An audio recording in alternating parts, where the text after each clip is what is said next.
Hey guys, tonight we slip back into a time where your sleep looks nothing like that modern, neat 11 to 7 block you've been told is normal. In medieval Europe, the night wasn't a smooth stretch. It was broken, segmented, punctuated, and occasionally downright bizarre.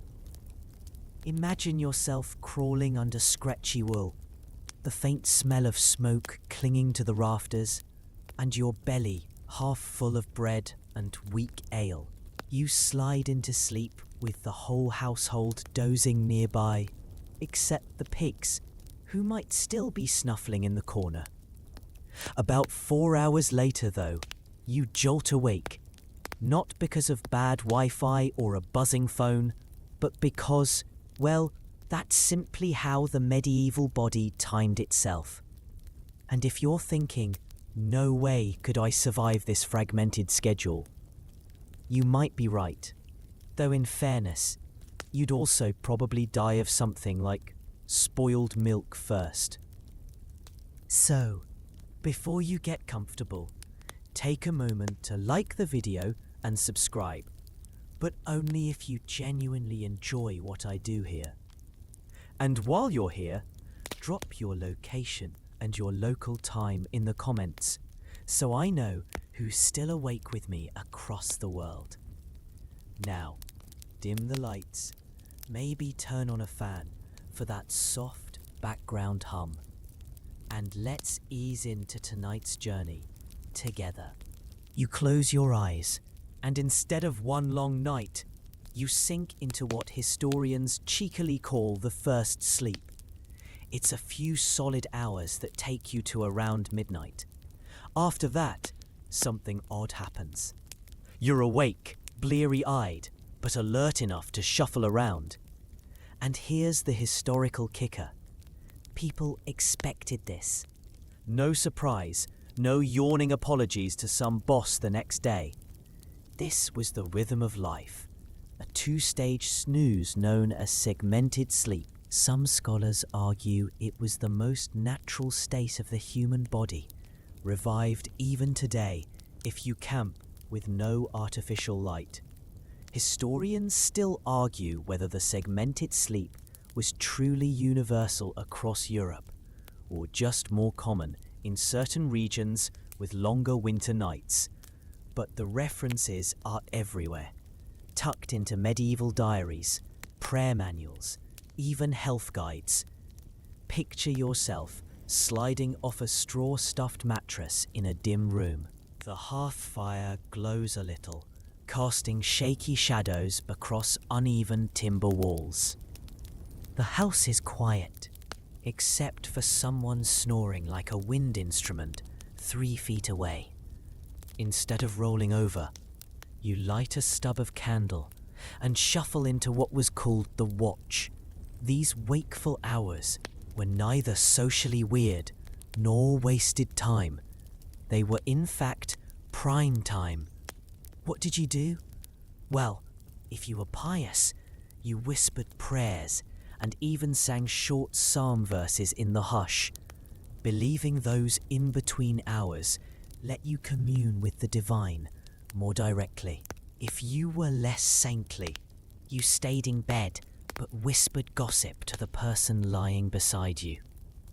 There's even mention of neighbours paying visits, popping over quietly for a cup of ale, or, let's be honest, a bit of candlelit hanky-panky. Some couples preferred this midnight window because they were more rested, less groggy, and somewhat less likely to be disturbed by mothers-in-law.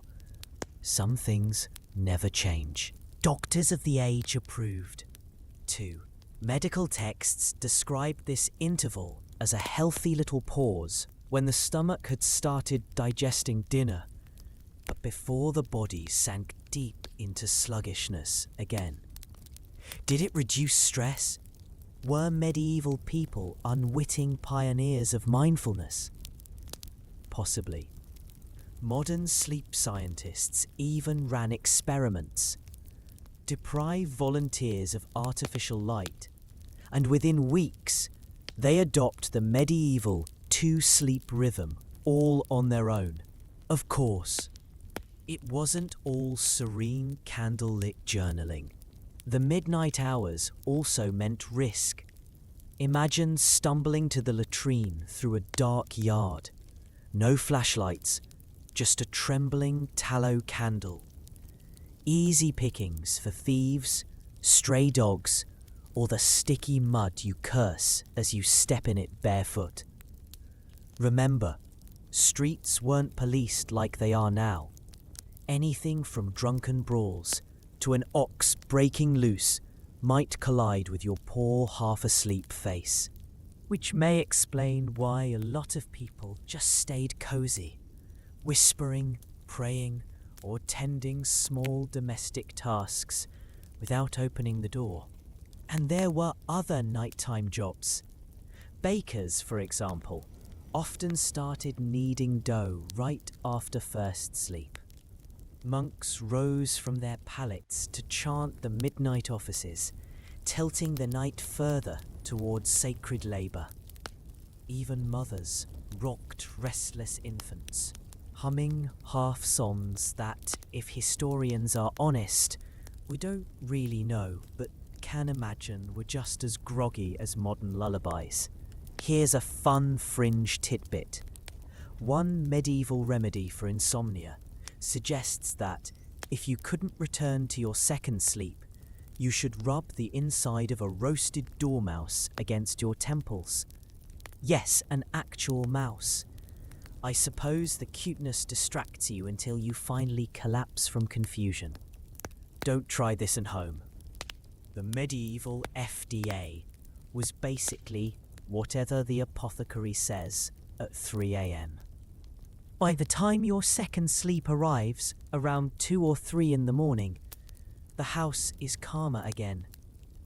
You tuck back under blankets, or if you had none, coarse straw, and drift for another 3 or 4 hours until dawn colours the beams. For the common medievaler, this was refreshingly ordinary. Unlike us, panicking if we wake at night, they let the body's rhythm dictate its own story.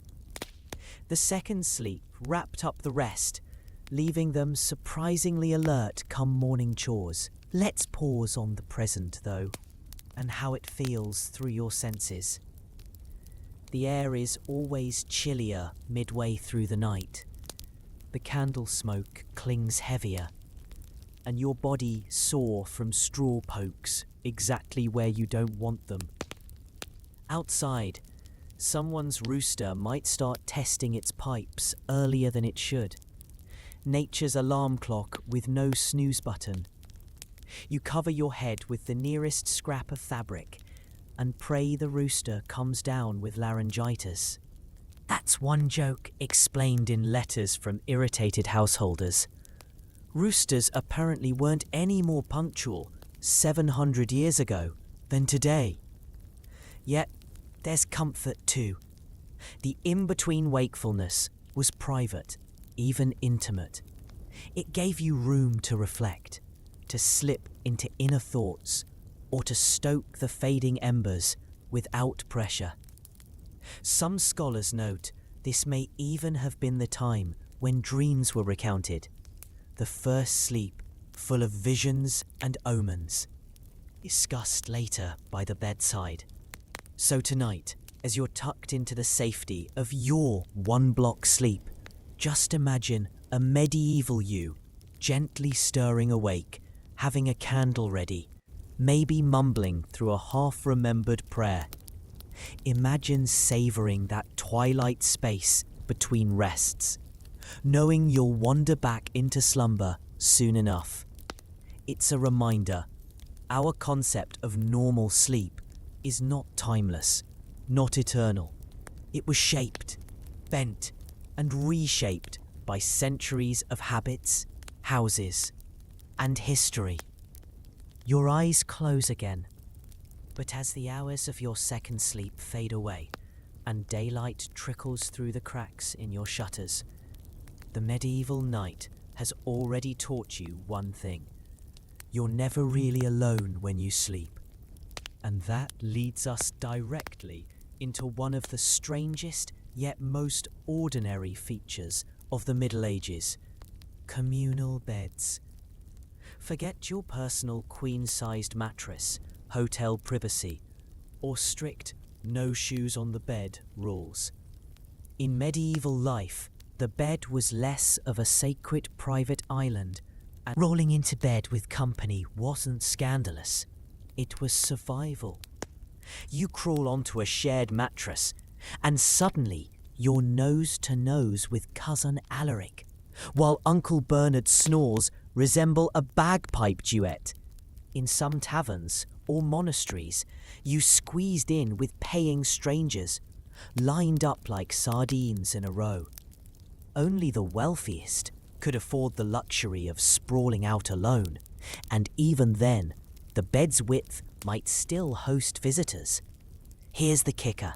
In inns, it was expected you'd not only share the room, but possibly the blankets of somebody you just met while buying ale downstairs. Picture explaining that on modern hotel reviews. Great lodging, 4 stars, but the guy with me kept kicking. One mainstream historical fact here.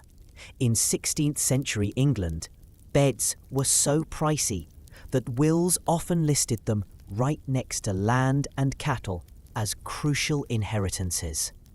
Owning extra sleeping furniture was a sign of serious wealth. Peasants often made do with mats of straw or wooden platforms topped with a blanket, packed with as many bodies as would fit.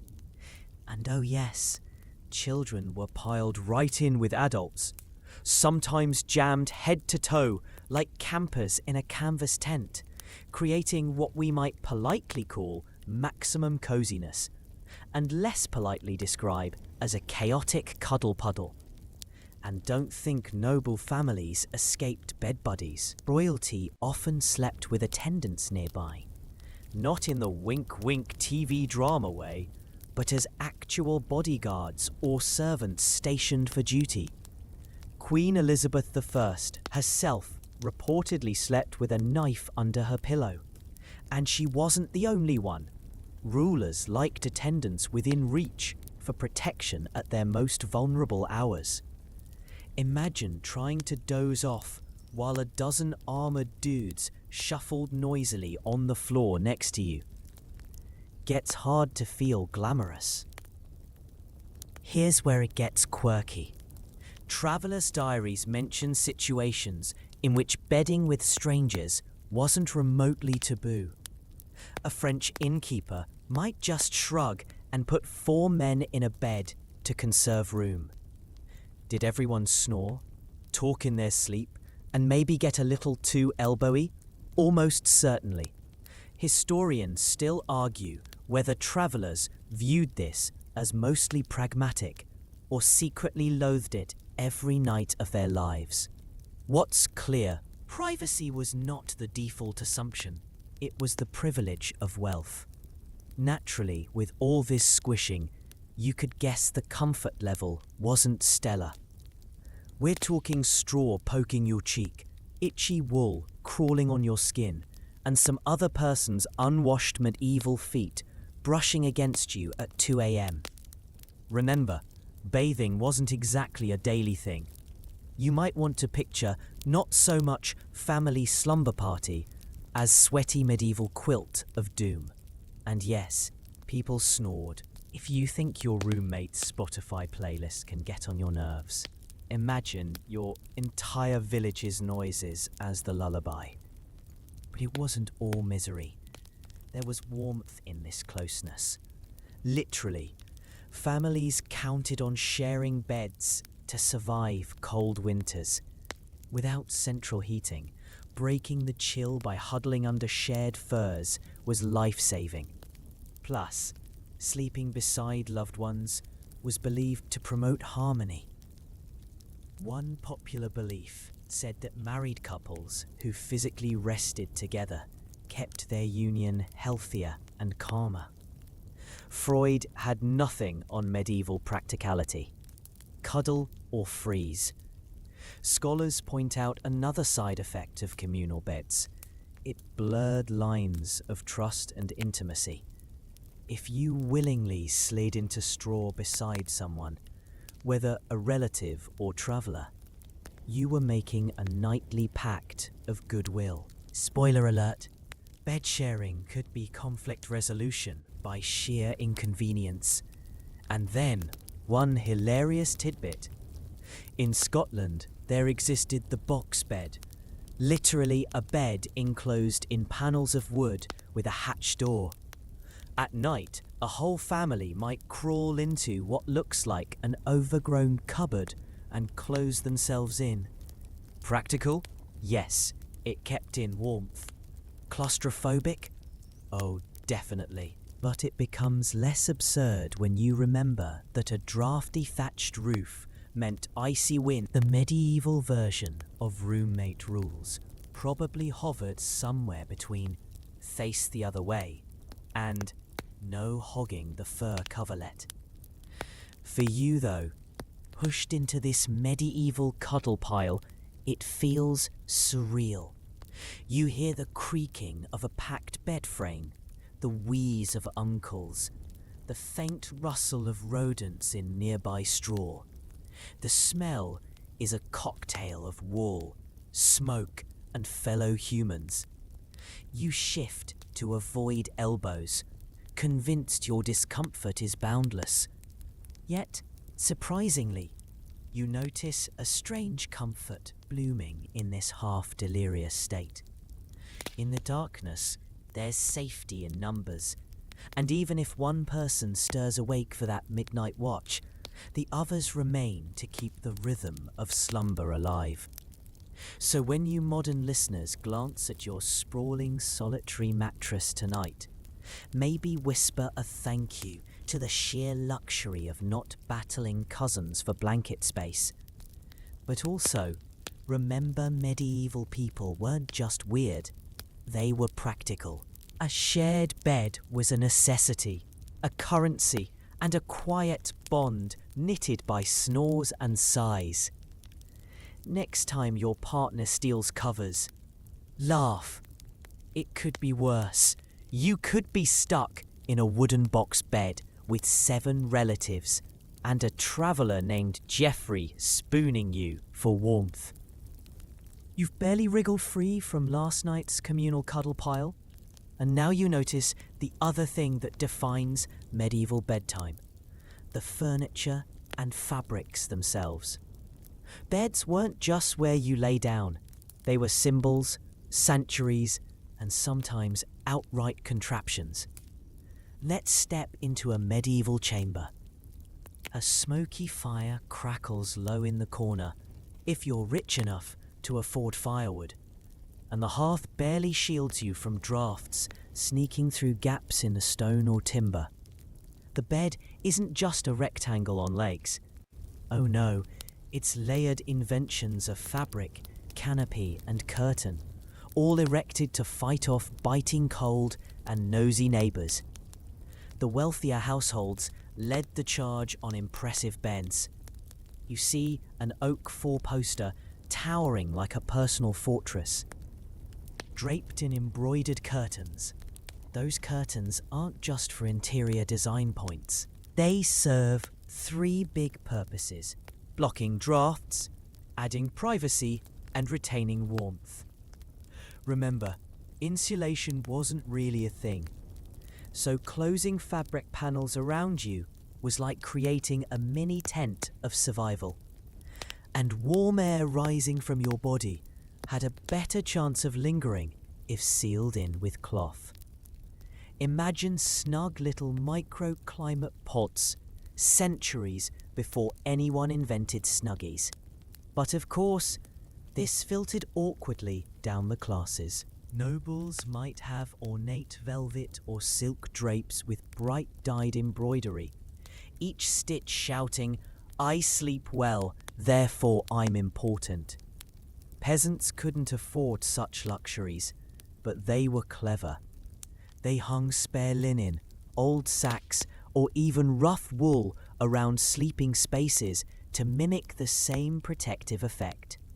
Some stuck to sleeping in box beds, those cupboard-like cocoons where closing a sliding panel could give you a warmer and more private pocket in a drafty hut.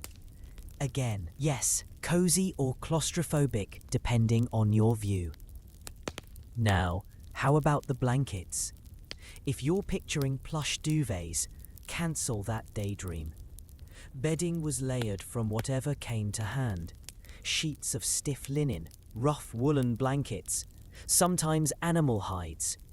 Fur throws were the premium option. Fox, lamb, or bear, depending on where you lived and what you could afford. Imagine trying to sleep under a deer pelt, 3 generations old, stiff with age, smelling faintly of barn. Sweet dreams indeed. Odd warmth tricks peppered medieval ingenuity. One classic hack was the bed warmer, a brass pan filled with heated stones or coals, slipped between sheets before bed. It's effective if you manage not to set the mattress ablaze. More rustic solutions, a heated brick wrapped in cloth, or a clay bottle filled with hot water. In really poor huts, people tried warming straw pallets by scattering warm ashes underneath. Talk about risk-reward. Nothing like toasting your mattress while wondering if you've just invented self-igniting bed 2.0. Historians still argue whether these warming devices were common in peasant homes or largely restricted to gentry who could afford brass and copper implements. Evidence points to wealthier homes using bed warmers frequently, while lower earners just snuggled together like penguins for warmth. Efficient, if not exactly elegant. And about privacy, why curtains? Think of a noble's hall. It wasn't like a castle in TV dramas where kings all had tidy separate chambers. Great halls doubled as dining space, administration offices, and sleeping areas. Beds were often in corners, separated by curtains, to suggest a room without actual walls. In some monasteries, monks slept in dormitories with partitions like cubicles. Curtains weren't just about warmth. They built psychological walls, tokens of mild privacy. Let's note a mainstream historical detail. Noble inventories often list bed hangings and canopies as treasured household items. A lord might travel with his own bed and furnishings, perhaps the medieval precursor to carrying your lucky pillow everywhere. Whole teams of retainers were assigned just to transport and set up these heavy bedsteads when nobles moved. Imagine the glamour of yelling, "Pack my 4-poster!" versus today's, "Don't forget my toothbrush charger." And then the quirky tidbit. In some alpine regions, people sealed windows during winter with oiled parchment or even animal bladders stretched across frames. This created a translucent barrier, letting a little light in, but keeping out the cold. Combine that with a box bed or curtains, and you've effectively transformed your sleeping area into a warm, dimly glowing pod. You inside. Feel like a hibernating hedgehog encased in layered textiles and faint smells of tallow smoke. Of course, none of this guarantees true comfort. Vermin were the constant, unwanted roommates. Curtains help keep in warmth, but they also created ideal hideouts for fleas. One medieval advice book recommends scattering aromatic herbs, lavender, rosemary, wormwood, around bedchambers, both for fragrance and supposed pest-repelling magic. Does lavender scare away fleas? Debatable. Does it make musty sleeping quarters at least smell semi-pleasant? Definitely. The variety of bed styles also revealed stark social contrasts. While nobles tucked themselves in plush layers behind curtains, many peasants literally curled by the fire pit with a thin blanket, their warmth trick being proximity to dying embers. Children were sometimes laid on straw pallets stuffed into recesses along walls. Slightly more ingenious families built lofts under the rafters, climbing up into hay-lined nooks. Hot air rises, after all. It's early central heating through architecture, except the central heating is hope enough smoke rises to you. Sensory-wise, try crawling into one of these medieval nests. The mattress creaks. It's basically a wooden frame with rope lattice stretched across. Every toss or turn makes the ropes groan and shift. Sleep tight, by the way, may come from retightening those ropes to prevent sagging. If left loose, you'd sink to the floor in a sad hammock heap. And yes, Uggs loved those ropes too. Good night, don't let the bedbugs bite. That's not metaphor. It was a daily pep talk. Another fun historical debate lingers here. Were medieval bedrooms always gloomy caves, or could they occasionally feel luxurious and bright? Paintings and manuscripts show elaborately decorated bed hangings in vibrant reds and blues. Skeptics note these depictions might be artistic exaggerations.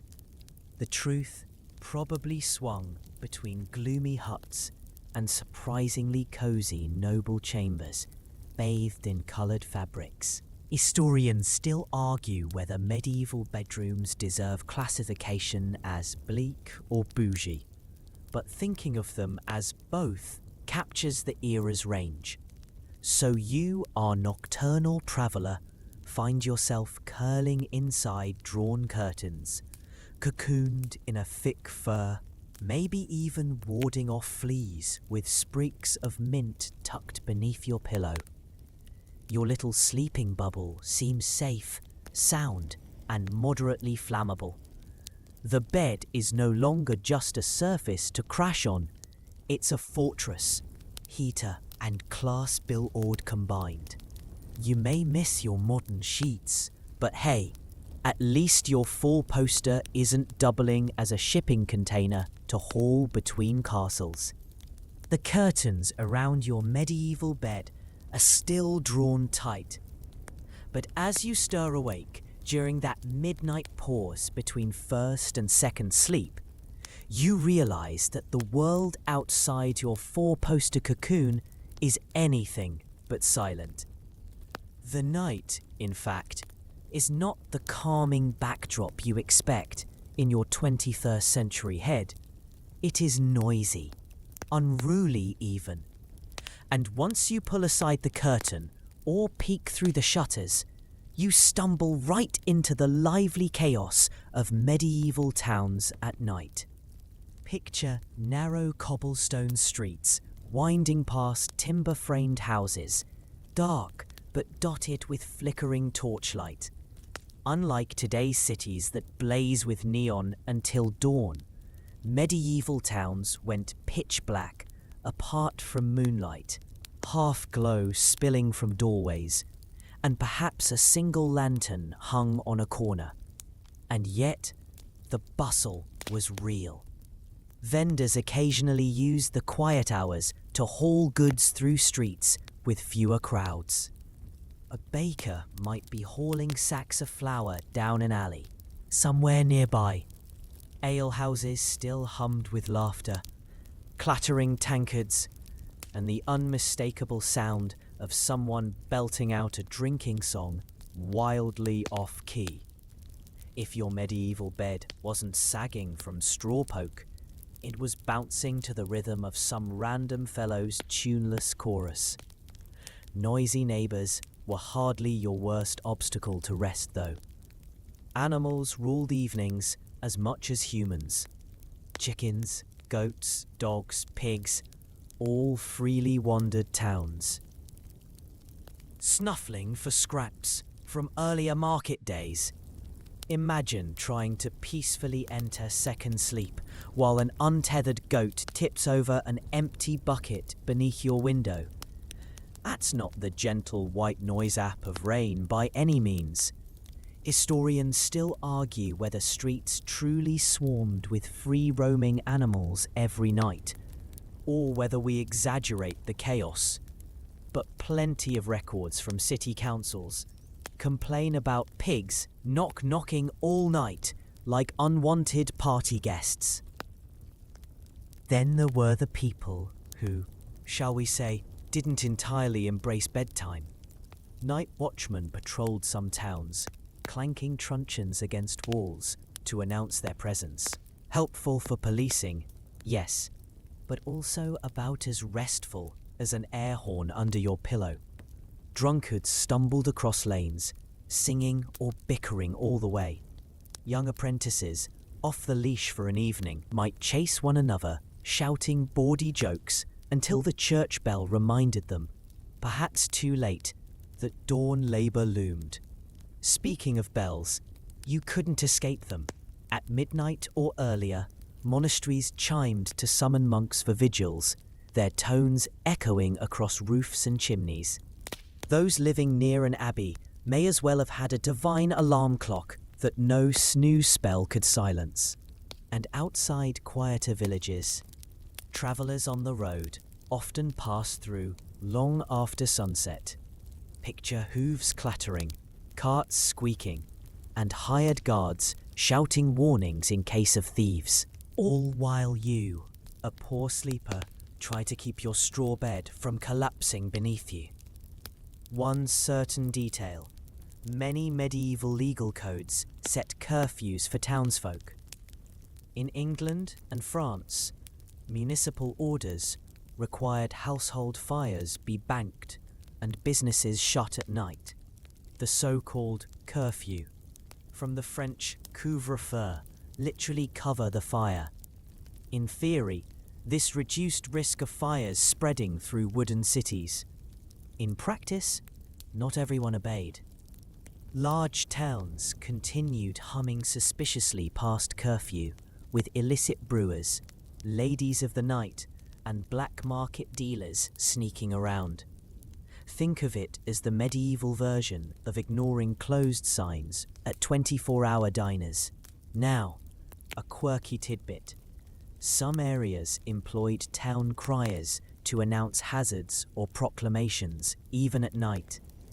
Imagine waking up mid-slumber, hearing a voice bellowing from the marketplace.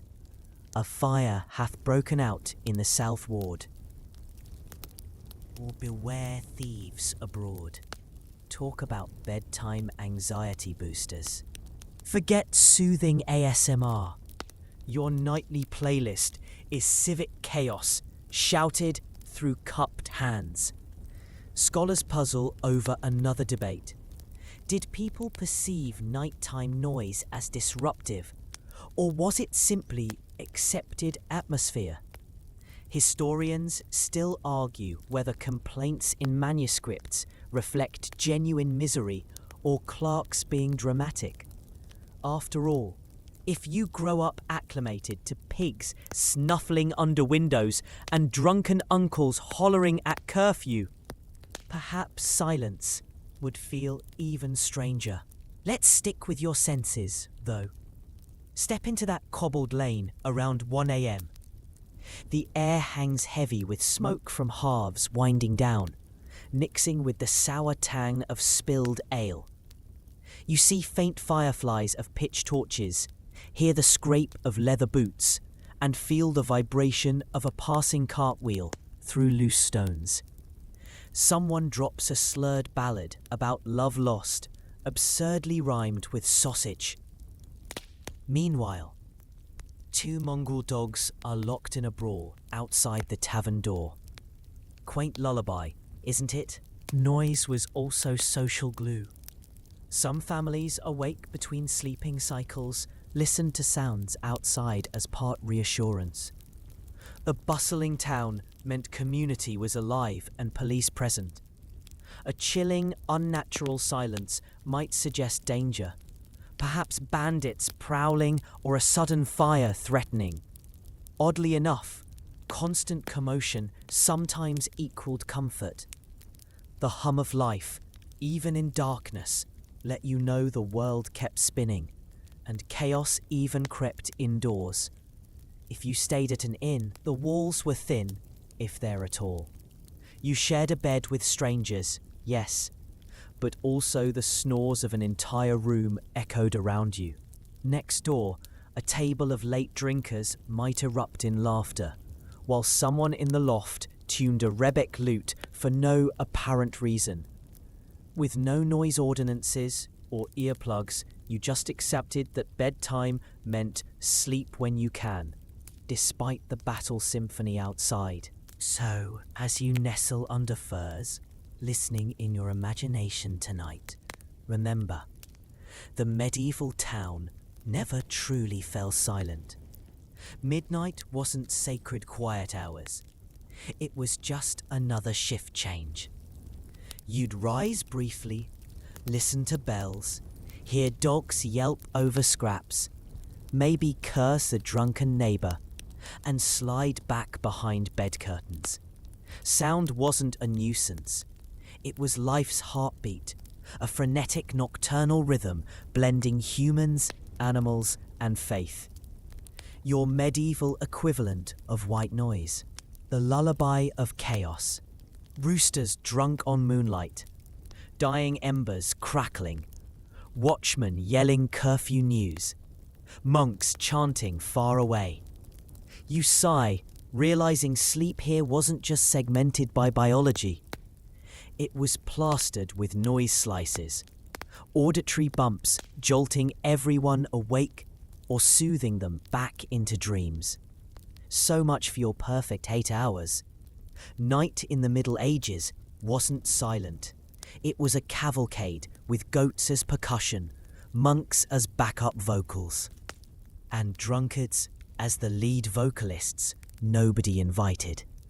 Your mind drifts away from the racket of midnight animals and ale-soaked birds outside. And just as you sink back into that second stretch of slumber, something else rises to the surface. Your dreams. For medieval people, dreams weren't shrug-worthy little side movies your brain created after binge-eating cheese toast before bed. Dreams were powerful, strange messengers. Sometimes they were divine revelations, sometimes demonic whispers, and very often, puzzling mysteries that entire books tried to decode. Tonight, as you picture yourself lying on a straw pallet, head buzzing after goat-induced insomnia, prepare to become the star in a medieval dreamscape. You close your eyes, and suddenly you're confronted with a vision of a dragon chasing you through a cobbled market. For a medieval dreamer, that wasn't just random chaos. Dragons meant danger, sin, even bad neighbours plotting behind your back. Meanwhile, if you dreamt of bread, it wasn't simply indigestion.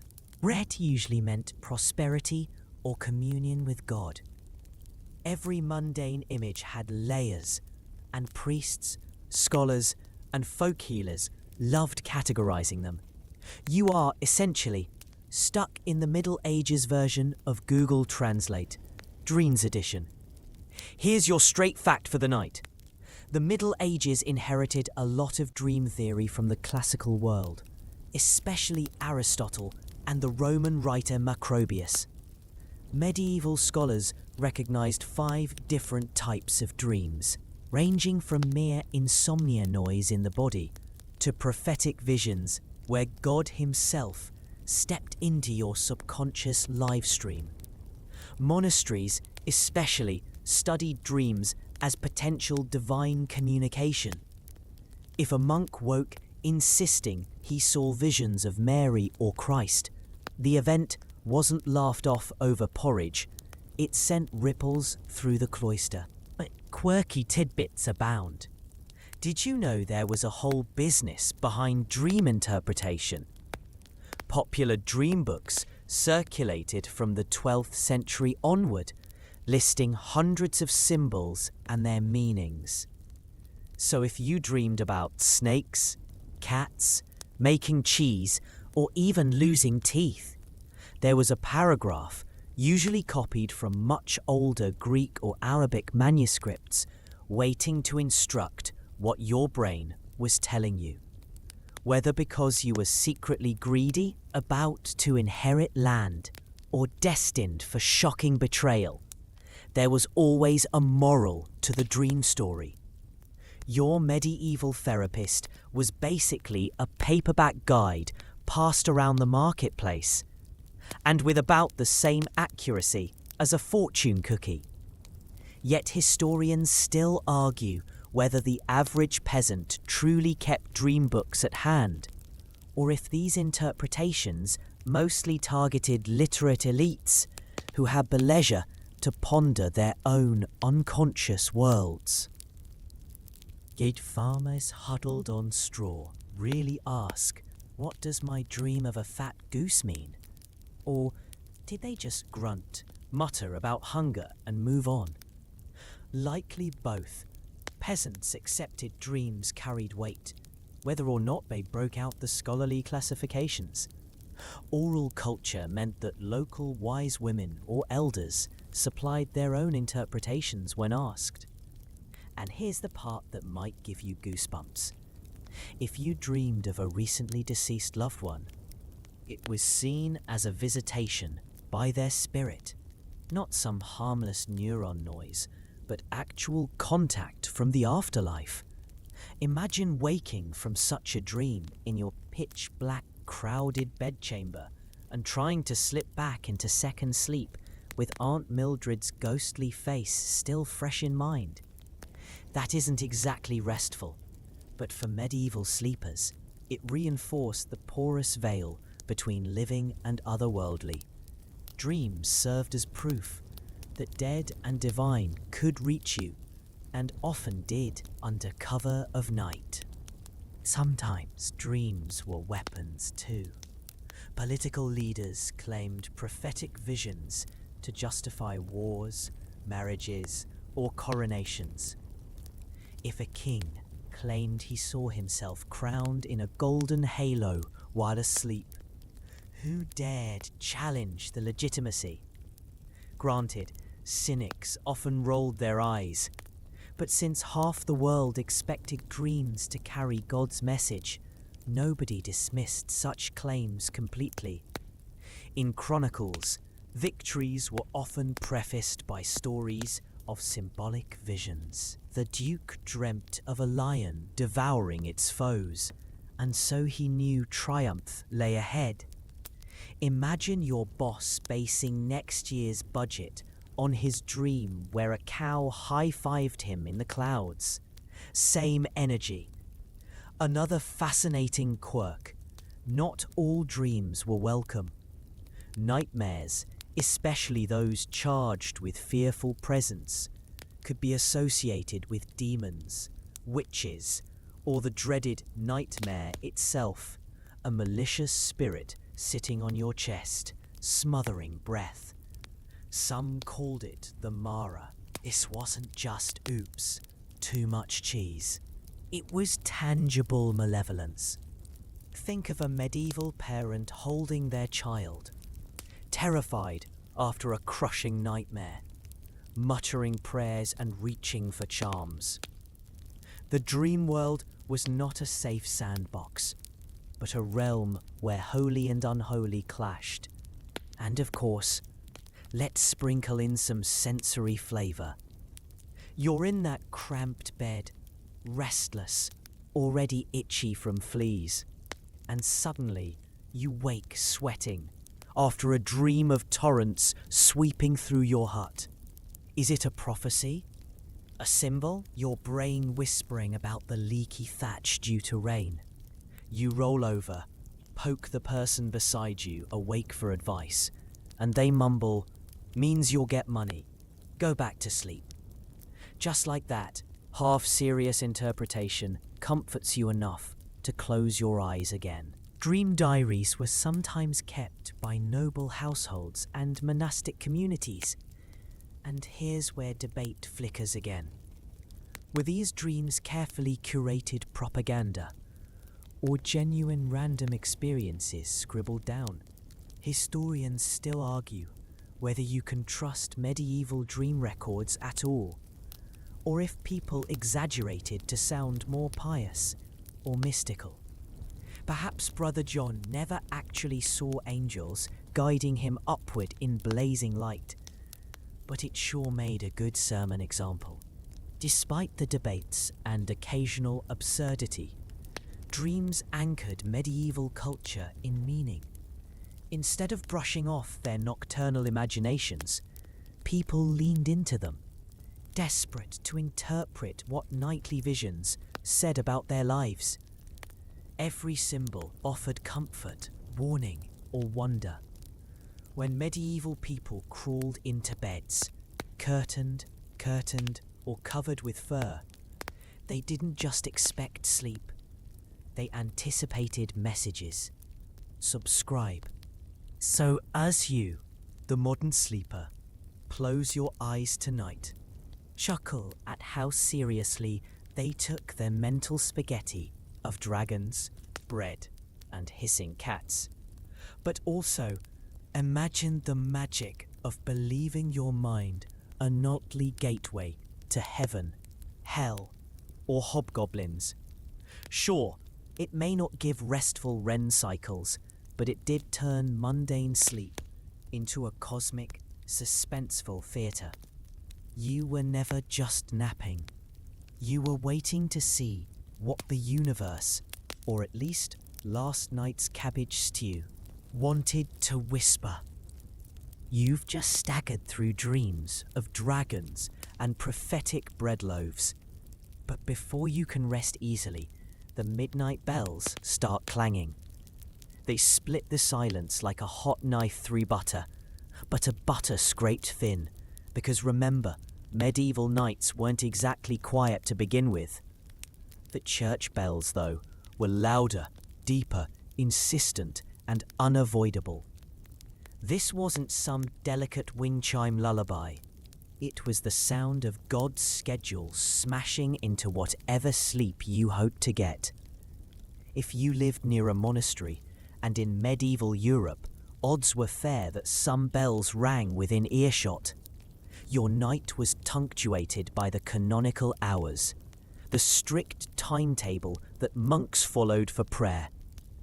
The bell might startle you awake during your fragile watch between first and second sleep, summoning the holy brothers to rise, chant psalms, shuffle along cloisters, and light candles in the chapel. To a weary layperson, it could feel like somebody else's alarm clock rudely set on your nightstand. That low gong reverberates through heavy wooden walls, through chambers, and lands squarely on your eardrum like heaven's unwanted ringtone. Here's a solid historical fact. The Liturgy of the Hours, dividing days into regular intervals of prayer, defined monastic life. Vigils or matins were recited in the deep night, lauds before dawn. So monasteries essentially structured community timepieces. Since bells didn't only call monks, they acted as de facto public clocks in an era with few personal timekeeping tools. You, hearing bells at different intervals, built your day and night around them. Midnight stirring? Blame the monks. Groggy neighbours wandering to latrines? Bells again. The quirky tidbit, though. Church bells weren't just timekeepers. They were thought to hold magical protective power. Ringing bells could drive away storms or demons, sanctifying the very air.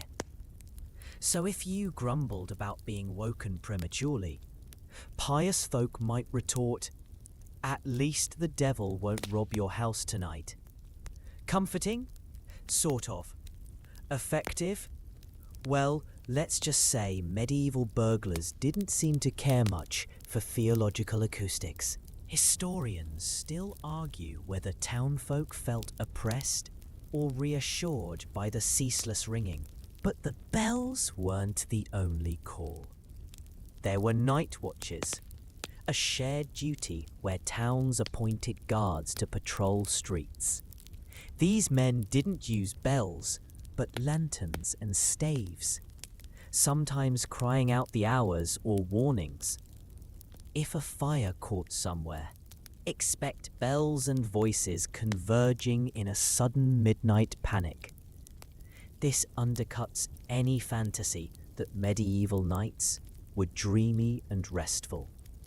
They were punctuated by planned and unplanned spiritual soundtracks alike.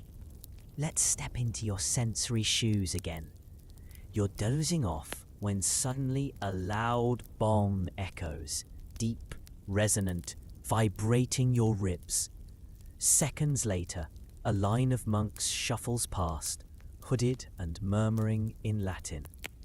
Their chants rise and fall like waves in the darkness.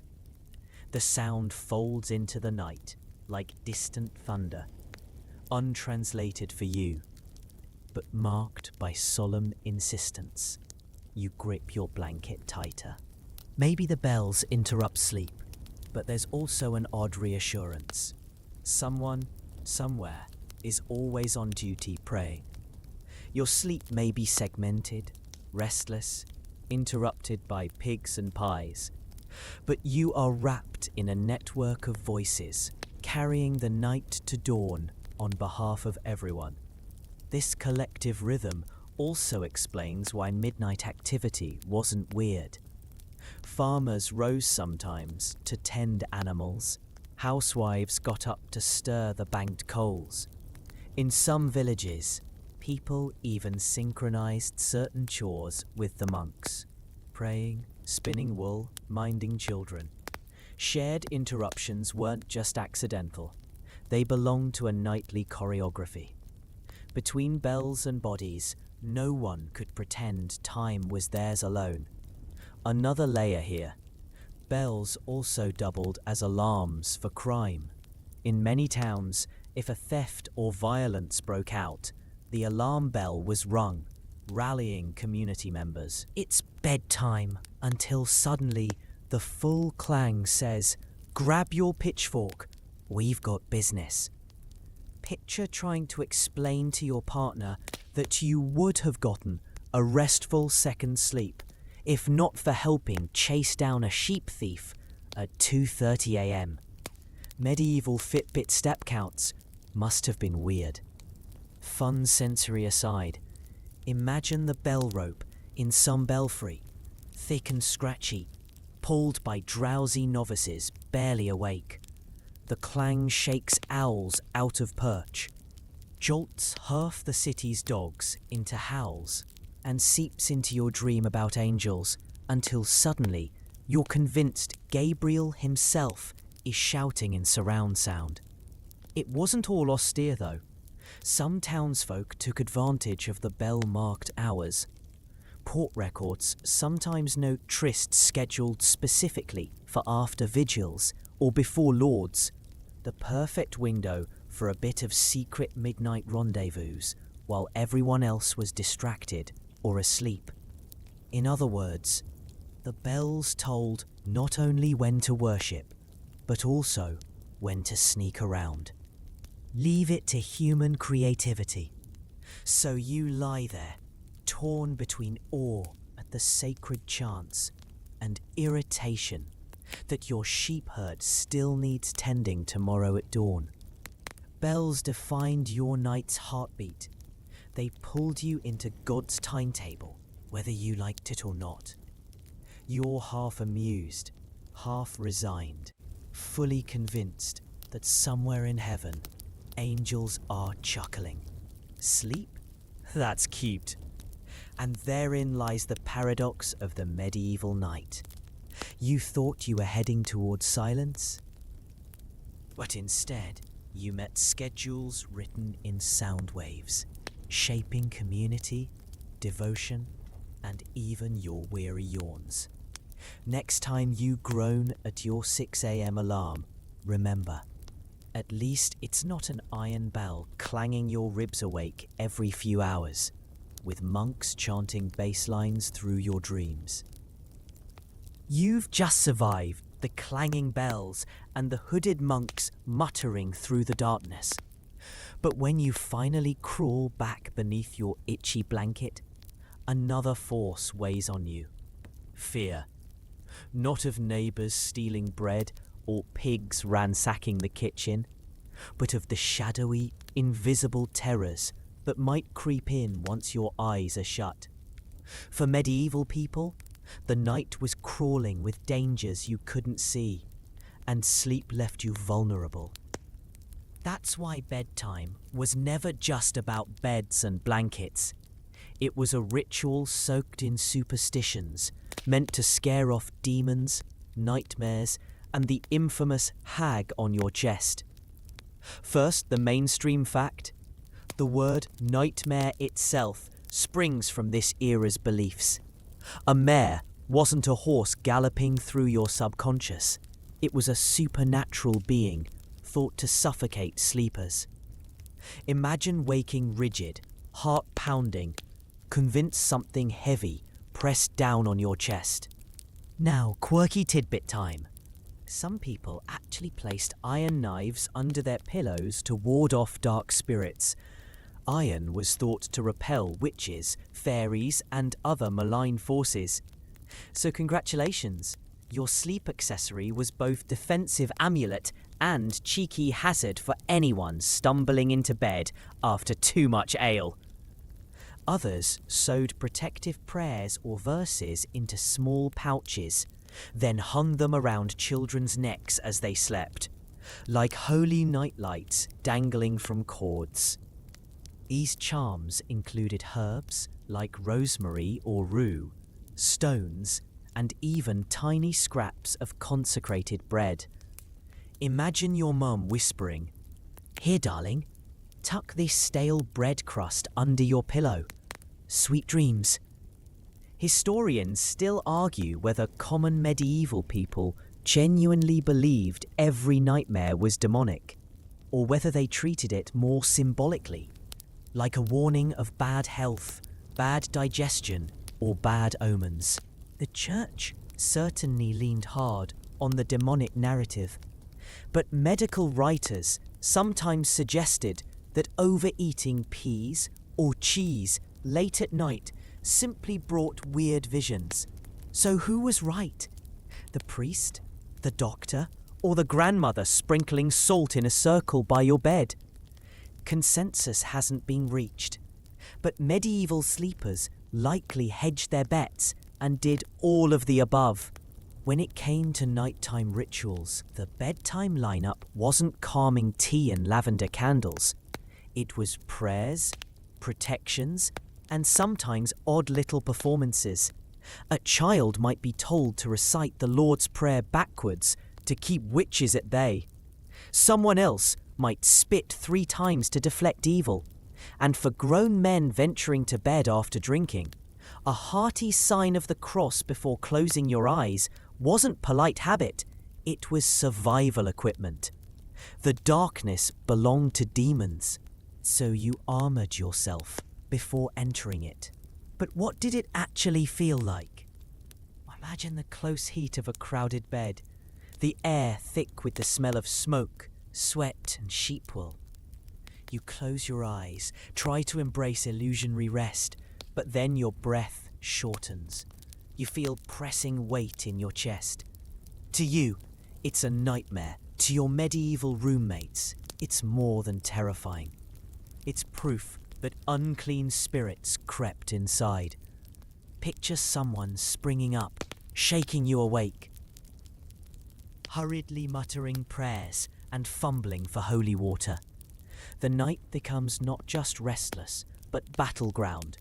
Holiness versus horror, spurred by shadows. One protective method really makes modern folk chuckle.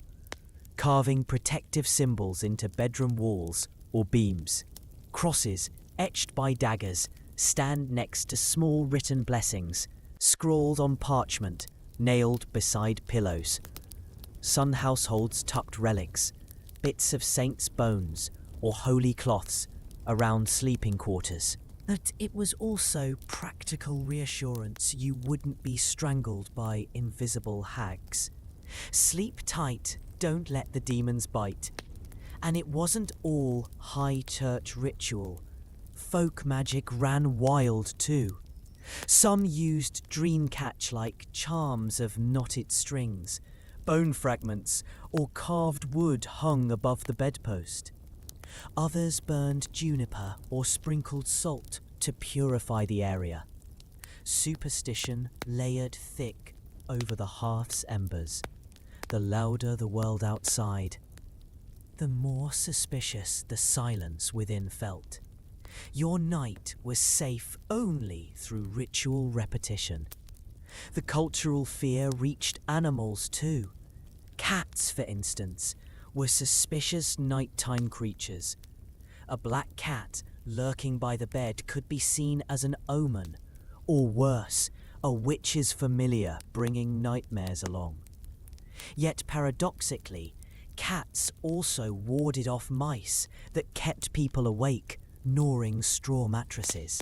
Do you cuddle the cat for warmth, or shove it outside in panic over supernatural risk? Only a medieval sleeper could wrestle with such nightly contradictions. Now for another scholarly wrinkle.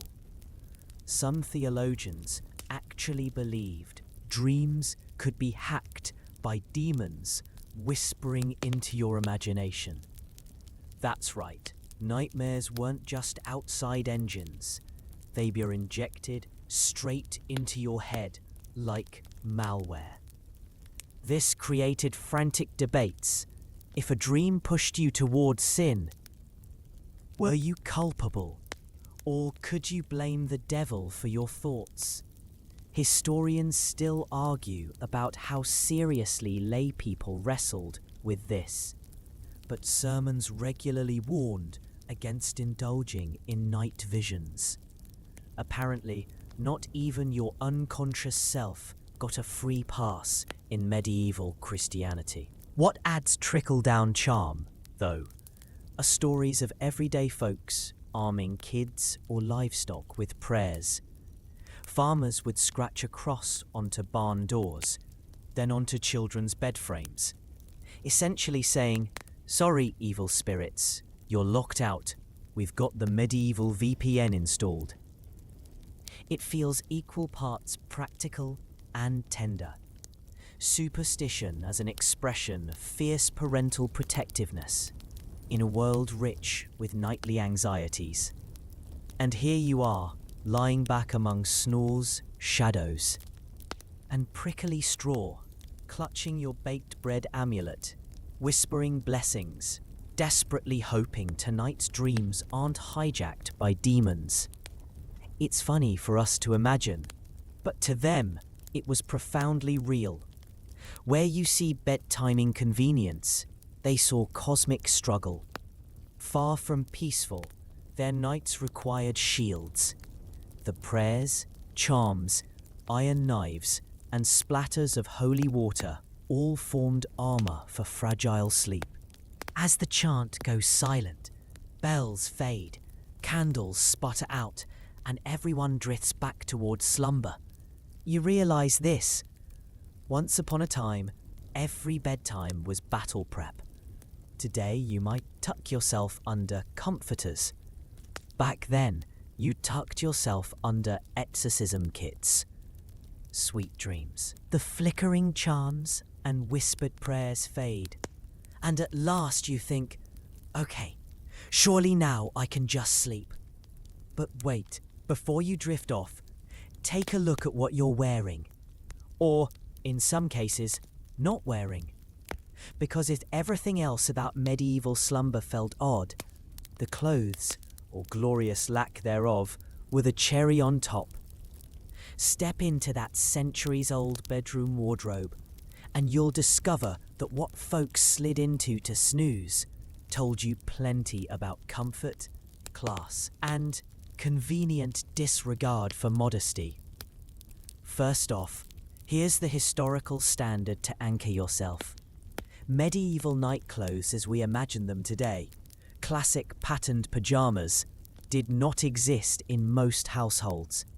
Clothing was expensive and labor-intensive to make, so the average peasant, bone-tired from work, simply fell asleep in the same shirt they wore all day. That linen or wool tunic did double duty. Daylight outfit, nighttime sleepwear, laundry avoidance device. The rich, though, had options.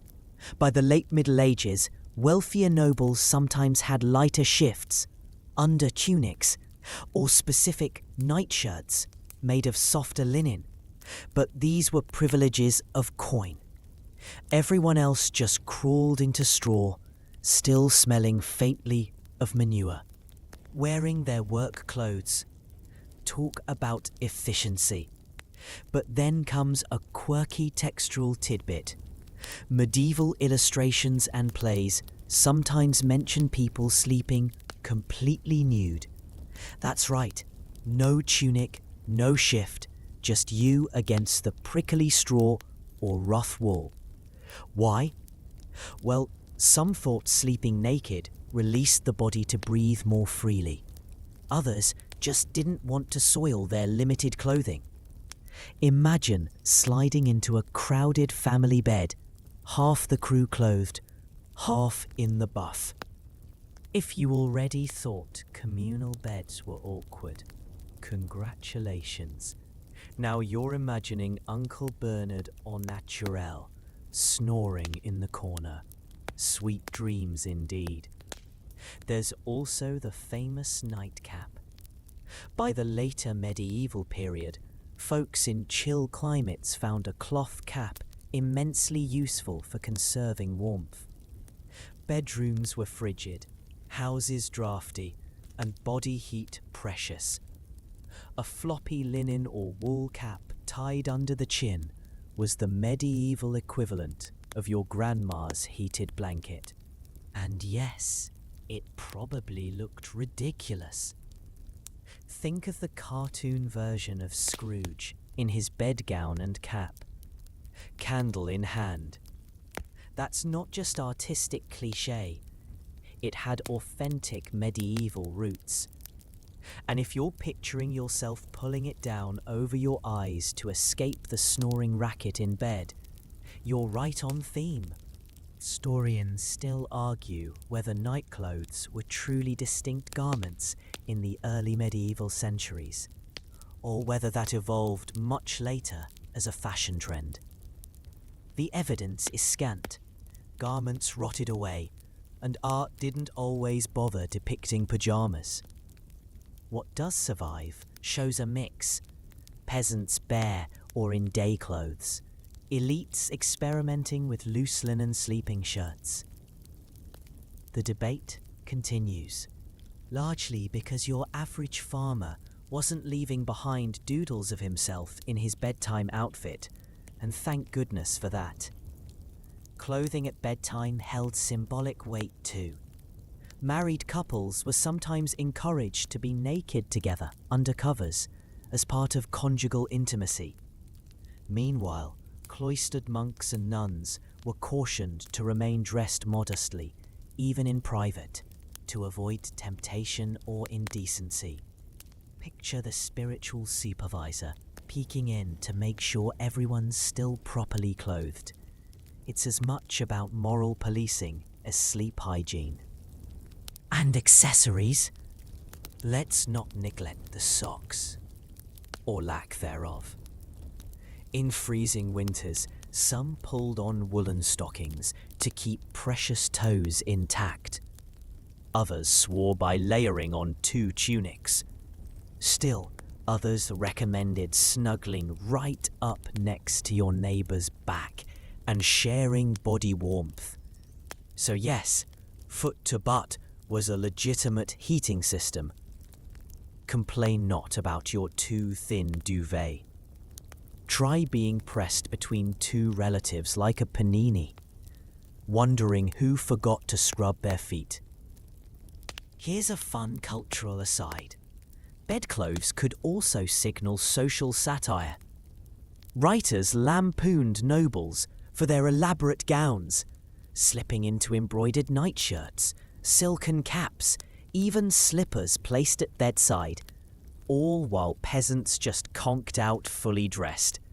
It became shorthand, comfort versus necessity, luxury versus toil. If you saw someone in tailored linen exclusively for sleep, you knew they had money to burn. From your sensory vantage, imagine tugging a coarse linen shirt over your head, scratchy at the seams, but softer than your woolen work tunic. You sigh, grateful. Then you slap a wool cap over your ears because the draft keeps sneaking through that cracked shutter. The cap's tie string itches under your chin like a toddler tugging yarn. You tug the blanket tighter and hope no one notices that you've kept your boots on, because honestly, they're warmer that way. One odd superstition painted clothing as protective too. Some folks believed stripping fully naked to sleep invited spirits or witches to take liberties. They preyed more easily on bare flesh. So putting on a shirt wasn't just about warmth, but about creating a fabric barrier against the supernatural.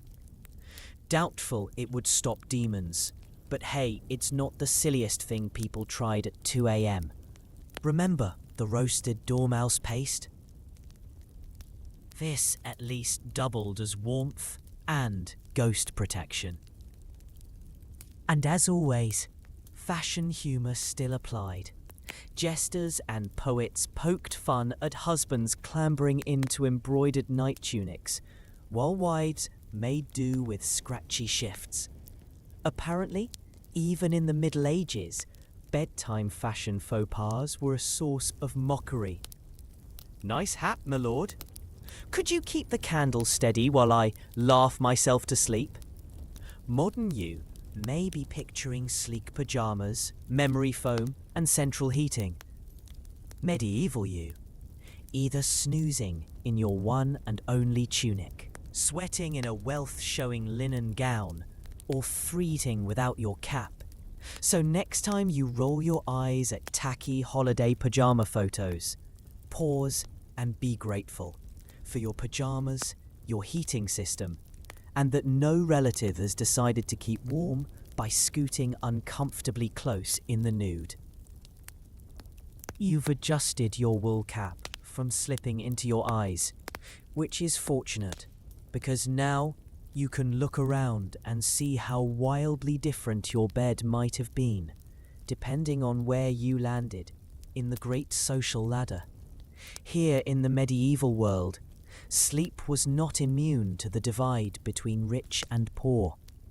In fact, bedtime might have been the clearest time of day where class lines were drawn. The humblest hut's straw mat had nearly nothing in common with a noble's towering carved four-poster bed. As you shuffle into each scenario, you can feel society woven right into the sheets, or in the peasant's case, into scratchy bundles of hay. Let's start at the bottom. A peasant's bedroom was often just part of the main living space, a corner where straw was thrown down on the floor. Thin sacks stuffed with straw, rushes, or even corn husks could serve as mattresses. The best you could hope for was freshly changed straw every so often, since old stuffing quickly flattened and gathered bugs. Lay down on it and imagine stalks poking ribs, fleas crawling across your arms, and a whole family piled under one scratchy blanket, if there was a blanket. Sometimes just a cloak or animal skins covered the lot. Bedding wasn't a cozy haven so much as, well, functional unconsciousness. mainstream fact. Straw bedding was standard fare for peasants right up through the late Middle Ages. These beds had mattresses stuffed with wool, or, if you were very wealthy, down feathers. They were layered with blankets of dyed wool, silks or velvets, plus magnificent canopies embroidered with coats of arms. Curtains enclosed the sleeper in a tiny room within a room, a warm and private cocoon. And unlike the peasant bed corner visible to all, noble beds carried enormous symbolic weight. They were displayed in inventories, bequeathed in wills, and sometimes even used for staging political negotiations. Because why just shake hands when you can ink treaties near a feather mattress? Here's the quirky contrast. While peasants tossed in straw like pigs in pens, nobles sometimes transported their whole bed frames when travelling. Portable four-posters, disassembled and carted with the entourage, would be rebuilt at another castle or lodge to recreate their private paradise. Imagine moving day at Hogwarts every time you take a weekend trip. The comfort of home wasn't just metaphor. They literally hauled home with them. Historians still argue whether the middle levels of society, the tradesmen, yeomen, minor gentry, align closer to peasant habits or noble indulgences. Some say they had sturdier wooden frames, maybe simple rope beds with mattresses of wool stuffed in ticking. Others insist they were little better than straw on planks. The records blur, since middle-class belongings weren't chronicled with the obsessive detail lavished on aristocrats. Either way, the divide was obvious. Rustic functional sleep versus showy, cushioned luxury. Sensory check. In the peasant hut, you feel damp cold creeping off the ground through straw. Smell the smoke from the central fire and feel children rolling over onto your legs. In the noble, wealth even scented the bed differently. Not that fancy beds solved everything. Bedbugs and lice didn't respect titles. Velvet draperies were as happy to house pests as straw pallets. And servants often slept at the foot of their masters' beds or on pallets nearby, meaning you weren't truly alone, even in the most luxurious chamber. Privacy was still relative.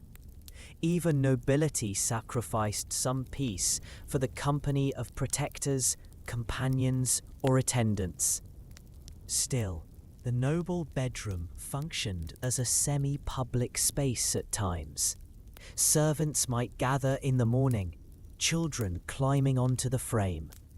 Ambassadors or guests might even be received there, awkwardly crowded around a lord who hasn't quite shaken sleep. One chronicler reports Queen Isabeau of Bavaria frequently conducting royal business from her ornately curtained bed, as if her mattress doubled as both office desk and sacred throne. It was the medieval home office, centuries before laptops. Meanwhile, peasants often took the phrase farm to bed literally. Some huts were so small that animals slept indoors alongside humans. The cow provided heat as well as food. Chickens might flap into corners to roost. Dogs curled up near straw, and pigs rooted around. Sleeping in this noisy, earthy blend erased any boundary between bedroom and barn. And if a child woke from a nightmare, they probably rolled right into a sniffing calf's hide. Not exactly restorative rest, but practical. And just to spice up the cultural mix, some villages in northern Europe used box beds or wall beds, even among peasants, with sliding wooden doors to trap heat. It gave them privacy, warmth, and somewhere to stash children away from trotting pigs. Better than the floor, though not exactly palatial. So let's imagine crawling as both peasant and lord. As a peasant, you lie flat on scratchy straw, nose inches from muddy boots, hung up after fieldwork. Your torso poked relentlessly until numbness numbs even that. A breeze seeps through the gaps in your hut's walls. You mutter a prayer no lice find a new home in your hair tonight. Meanwhile, as a noble, you settle into thick feather-stuffed layers, practically sinking into cloud. Servants draw your curtains. Candles flicker in elaborate sconces, the draught blocked out with embroidered fabric. For once, you don't smell goat, just lavender scents meant to drive it away. And that's how the medieval bed became not only furniture, but a badge of class. Lay down and you declared where society placed you. Straw scratching your elbows or feather stuffed beneath your spine. The divide followed you to slumber, proving that in the Middle Ages, even sleep never let you forget your station. You've smelled the lavender in noble chambers and sneezed through the straw in peasant huts. And finally, you've accepted that sleep on either side of the medieval class divide was a little rough. Yet even if your bedding was fit for a king, or worse than a sheep pen, the greatest disturbance wasn't comfort or discomfort. It was the people outside, prowling while you tried to rest. Because once the sun dipped and church bells tolled, the medieval night didn't just belong to dreams or prayers. It belonged to mischief and crimes. The darkness was prime time for thieves, sneaky lovers, half-honest workers, and just about every kind of nocturnal opportunist that could disrupt your frowsy attempt at second sleep. Let's start with the basics. Crime rates spiked at night. Law enforcement was sparse, guard patrols thin, and lanterns expensive, so alleyways fell into shadows perfect for mischief. Thieves targeted everything from livestock to clothing hung on lines. Picture some fellow in patched wool sneaking along a fence, untying a goat and dragging it away, while you're inside muttering, "Wait, is that my milk supply walking off?" No joke. Court records from towns like London and Paris are packed with mentions of midnight thefts of bread, ale, chickens and firewood. These weren't Ocean's 11 heists. They were more like, "Oops, my neighbour will starve now because I swiped his pig." Fact drop: in 13th century Paris, an official night watch patrolled with lanterns and staves, calling out hours and suspicious movement. Other cities, like London, adopted curfews and patrols too, though enforcement quality varied wildly. Were watchmen heroes patrolling valiantly, or guys sneaking naps while goats galloped through town? Historians still argue whether they were efficient protectors or mostly ceremonial obstacles. One thing's certain: citizens weren't counting on them for complete safety. But beyond plain crime, there were the lovers, sneaky, sneaky lovers. Night represented freedom from the endless gaze of family and neighbours. Forbidden romances often flourished after first sleep, when parents or spouses snored. Lovers left houses, climbed ladders, or whispered across. Meanwhile, certain trades actually required nighttime work. Bakers, for example, prepared bread once the town quieted, kneading and firing loaves so that they'd be fresh by morning. Night workers also included tanners, who sometimes worked nocturnally to avoid stinking up the town in daylight. Even gravediggers occasionally laboured by lantern, where less prying eyes might witness grim proceedings. If your window opened onto a street of bakers and tanners, your lullaby was half Gregorian chant, half squelch, knead, scrape. For laughs, here's a quirky tidbit. Some towns registered complaints about roving packs of drunken apprentices engaging in what one chronicler called raucous gutter games. Translation: boys throwing garbage at shutters, shrieking, or playing mock jousts in dark alleys. Imagine trying to tuck 3 toddlers into straw when a pack of 17-year-olds starts a stick duel outside the house. Noise ordinances existed, but again, enforcement was spotty. Lucky you if your second sleep was drowned out by the Midnight Apprentice Olympics. But these lively nights weren't just pranks. They masked real danger. Even today, we fear wandering in pitch-dark alleys. But medieval people took it further. They believed actual demons used nighttime as camouflage alongside criminals. A scream at midnight could equally suggest theft or a soul under satanic attack. The line blurred between petty crime and cosmic evil. No wonder nightly prayers doubled as security locks. You needed God's protection as much as a bolt on your door. Sensory dive. Imagine you're half asleep in straw when a new noise pricks your ears. A footstep, then another, snorting from the pig in the corner. You glance out and see a cloaked figure gliding down the lane. No lantern, just moonlight flashing over metal at his belt. You wonder, thief? Guard? Spirit? You clutch your bread charm talisman nervously. Then comes laughter, a pair of voices whispering before vanishing into an adjoining house. If it's mischief, it's not yours. Except, yes, now you're wide awake. Thanks a lot, Midnight Romeos. So what did you do if you were robbed? Many towns rang bells to rouse citizens.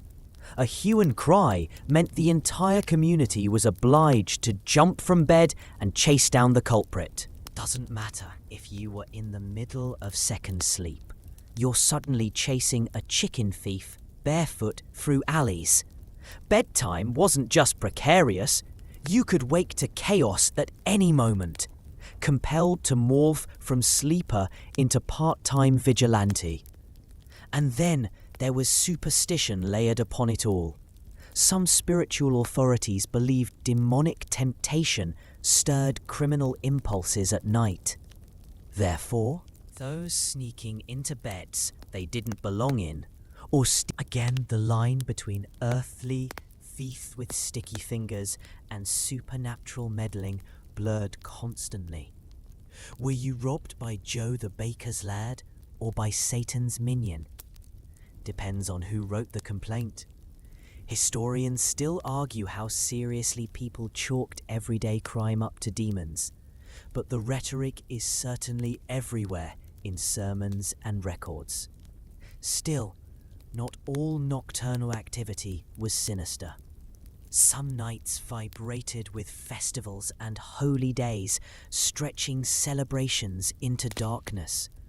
Bonfires, dances, feasts. Villagers sang until morning, their joy echoing past fields and barns.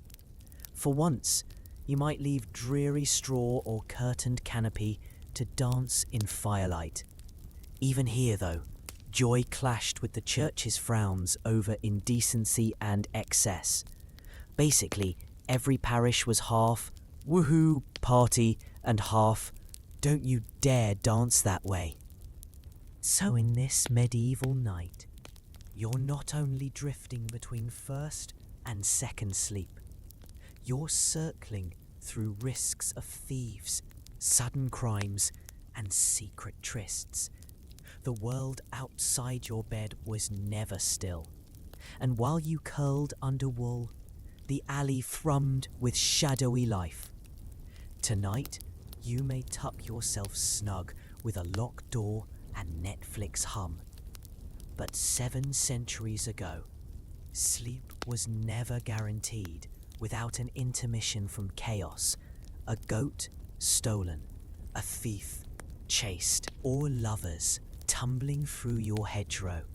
No 8-hour quiet zone, just nightly drama scripted by society and sin, starring everyone unlucky enough to still be awake.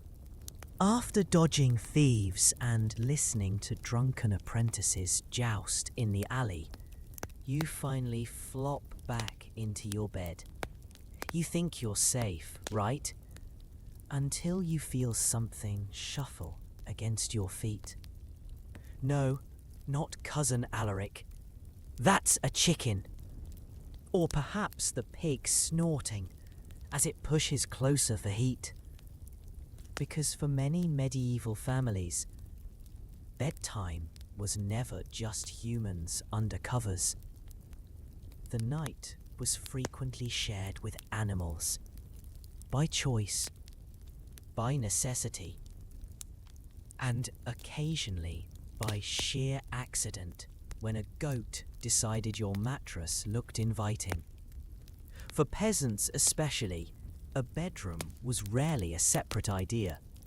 The entire household was one big multifunctional space. Cooking, sleeping, child rearing, and yes, livestock housing. Chickens nested in rafters overhead. Pigs snuggled up on straw. Dogs curled against children. And it wasn't romantic country living either. It was survival. Your cow's warm body heat may have meant the difference between toes intact or frozen stiff. Let's anchor in the straightforward fact. Archaeological evidence and accounts from agricultural manuals confirm livestock frequently stayed indoors with peasant families, especially during winter. Not only was it warmer, but also safer, since animals were high-value property. A cow stolen in the night equaled financial ruin. So keeping her practically as a roommate was a pragmatic security system. You didn't just close your door on thieves.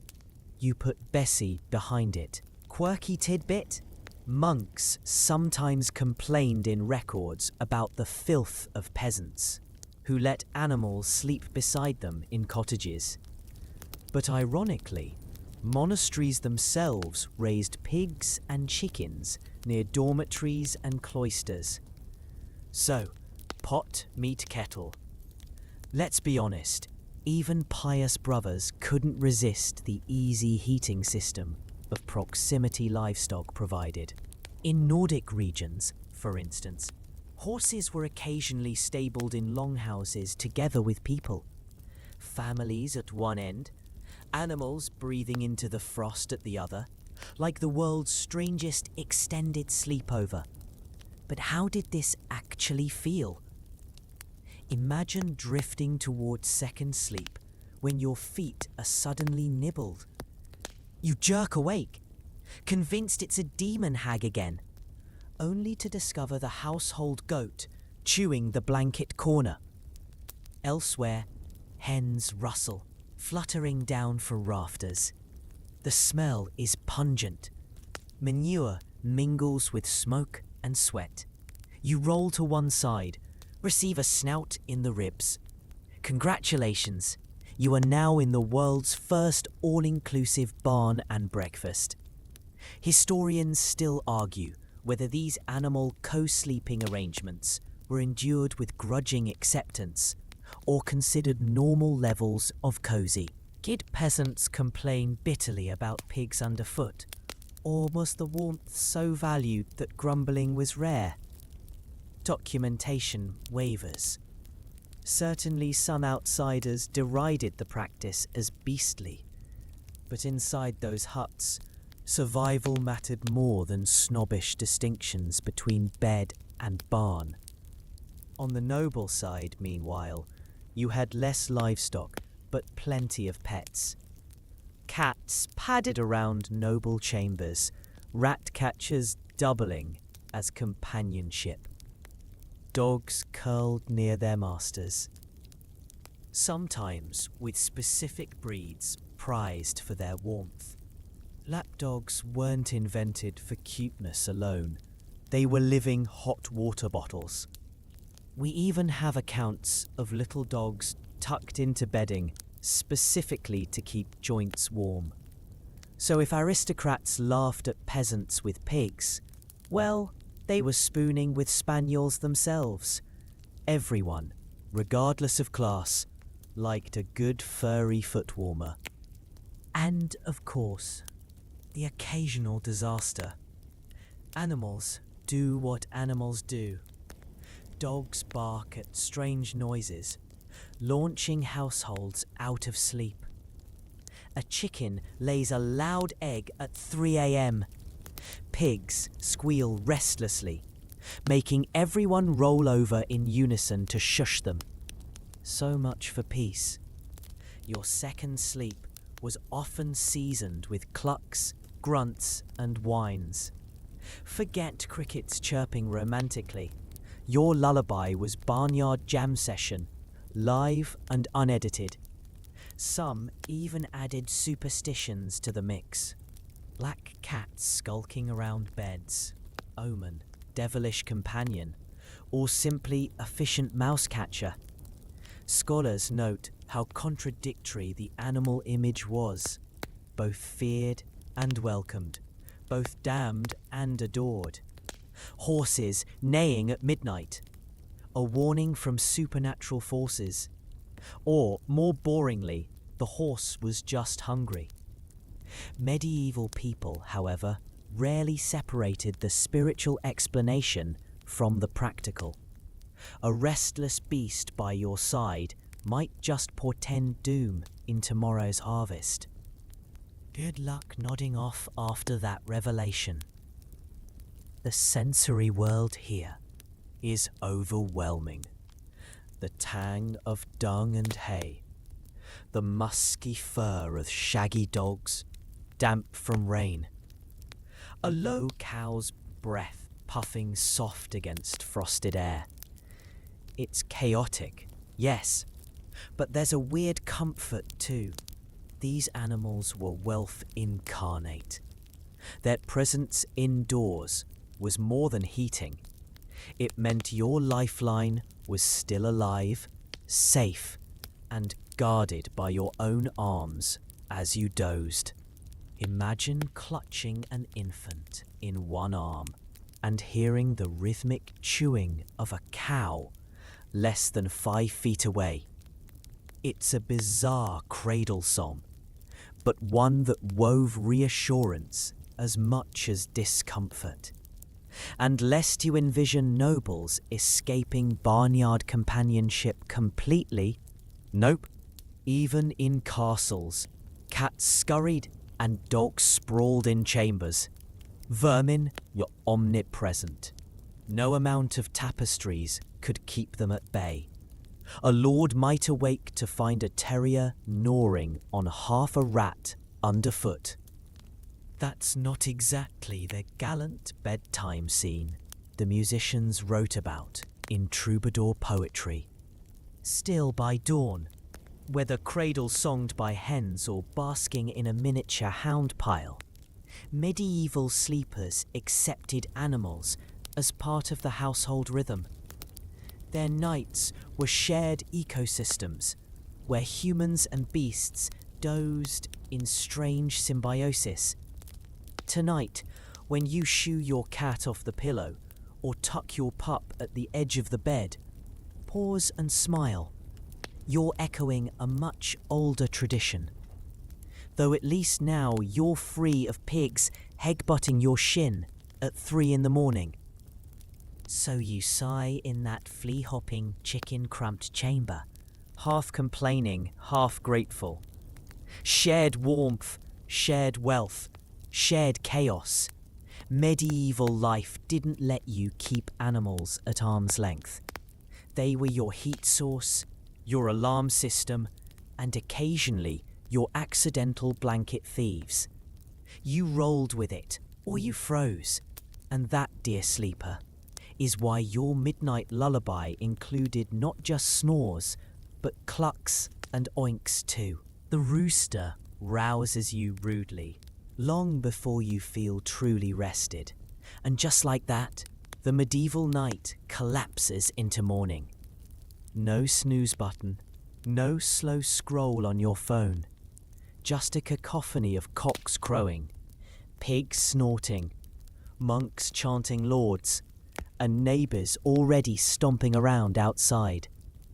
After segmented sleep, chaotic beds, barnyard roommates, and bell-broken dreams, you're expected to rise and shine. And believe it or not, the rituals of waking were as peculiar, practical, and spiritually tinged as everything else. For peasants, dawn was often indistinguishable from drudgery.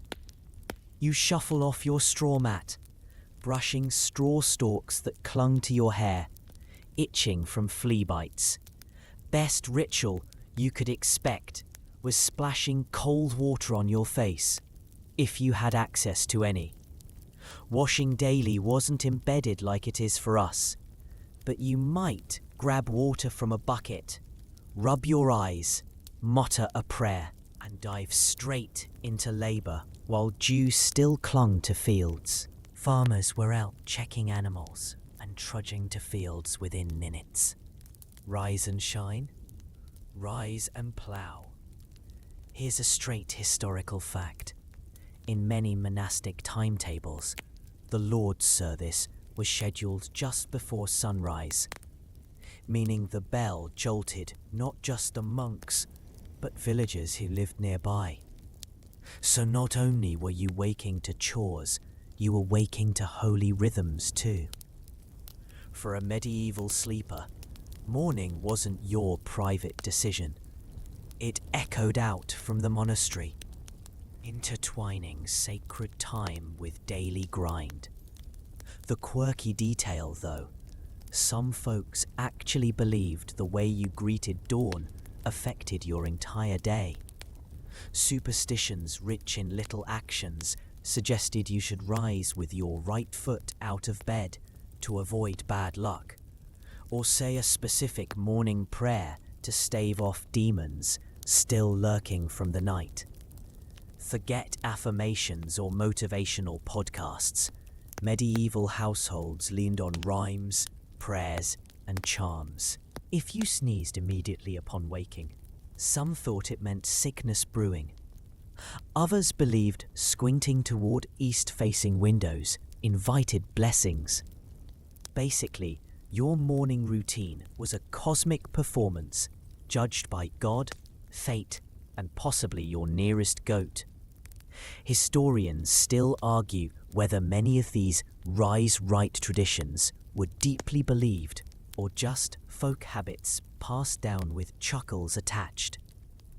Did the farmer's wife genuinely worry about stepping left foot first? Or was it more like your grandmother warning you not to open an umbrella indoors? Half joke, half superstition. The fuzziness remains, but the fact we even ask highlights how ritual wrapped itself around every stage of medieval sleep. For nobles, mornings were layered with courtesy and ritual. Servants woke them, sometimes with music or with warmed water for washing. In French courts, the lever, the rising, was practically a mini-ceremony, with select attendants invited to witness the noble stirring. Picture this: you're still bleary-eyed, hair matted from a hot night under too many furs, and men with clipboards are already judging your grand wake-up. Suddenly, your morning ritual feels more like performance theatre than snooze time. Lord Baldwin sat up magnificently, scratching behind his ear with great authority. Bravo! On the sensory side, mornings were noisy and smelly affairs. Farmyards exploded into activity. Bells rang out, neighbours clattered buckets, and smoke from rekindled hearths crawled into your nostrils.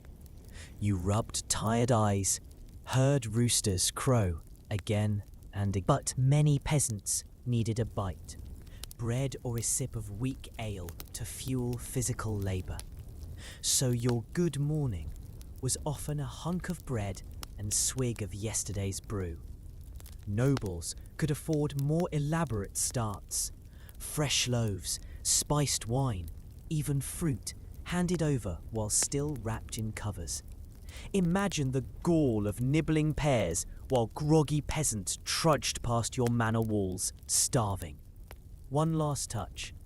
Morning prayers and greetings. Families often gathered for brief prayer before scattering into daily work. Even the act of rising was spiritualized. You thanked God for surviving the night's very real hazards: fire, theft, demons, and illness, and asked blessing for the day. Modern people scroll weather apps to forecast troubles. Medieval souls prayed fervently that storms, sickness, and angry landlords stayed far away. So now you stand in the chilly dawn, rubbing arms against the foggy air, belly grumbling. Mind hazy. Was it a restful night? Hardly. But the rising ritual anchored you. It reminded you in your itch and exhaustion that each day was not your own. It belonged to work, faith, and family. And here our journey of medieval midnight closes. You've trudged through segmented sleep, tangled in communal beds, rattled by noisy towns, struck by prophetic dreams, and harassed by demons at your bedside. The night never truly rested. It stirred with human, animal, and supernatural life. And your mornings? Quirky, bustling, pressured, yet strangely communal. Even in exhaustion, medieval dawn bound you into society's rhythm again. So now, listener, let the clang of bells recede from your ears. Picture instead a gentle hush settling across the cobblestones. The goats finally quiet in their pens. The smoke curling upward as dawn brightens faintly behind ancient rooftops. Inhale the crisp morning air of our imagined old village. It carries only faint traces of smouldered wood, faint laughter, and bread just baked. Exhale the clutter of noise, the weight of crowded beds, the itch of straw, and the twitch of superstition. Let it all fade, slowly, like mist lifting over a meadow. Your body can soften, heavy against the mattress, relaxed and at peace. There will be no bells tonight, no thieves at doors, no monks chanting through your dreams. Only the stillness of silence, modern and safe, wrapping you in a calm medieval free cocoon. Breathe in, long and slow, as if filling your lungs with cool dawn air, then release it without effort. Feel how each breath smooths your thoughts into long ribbons, easy and unhurried. You've travelled across centuries in one long ramble, and you can let that tapestry roll close now. Bedtime is no longer battle, but blessing. No interruptions, only continuity. No fears, only comfort. All those medieval quirks, chickens in rafters, pig warmth snuggles, ominous dreams, and ticklish straw retreat into memory. curious stories left behind. You are here, in your own bed, with quiet and warmth that they never could have imagined. So ease deeply down into your pillow.